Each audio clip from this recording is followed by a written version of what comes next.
Hey guys, and after the arrival of Apple iPhone 10, everyone seems to have catched the notch bug. According to a new report published by Nokia power user with Nokia 9, the most powerful HMD global flagship of 2018 will feature a notch up front.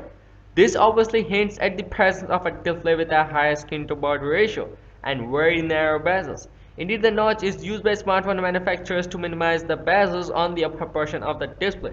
Given that the phone will have very narrow bezels and there will be no space for a physical home key with fingerprint reader on the front, Nokia 9 could include an under-display fingerprint reader.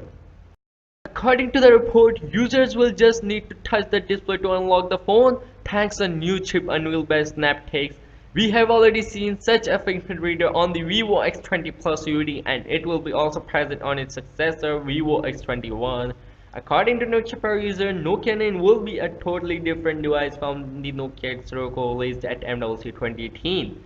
Even though Nokia X was supposed to be called Nokia 9 before the official announcement, among other specs, Nokia 9 2018 is expected to sport a curved edge-to-edge display like Nokia X but it will likely have an 18:9 aspect ratio. Further, we expect to see a very innovative camera. Previous leaks have suggested that the device will come with a panel-less camera co-engineered with Carl Zeiss. Under the hood, there should be the best processor by Qualcomm.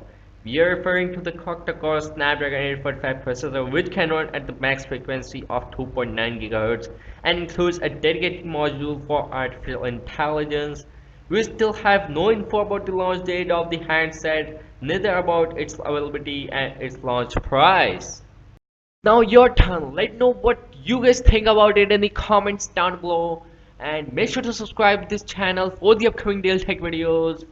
And yeah, see you soon.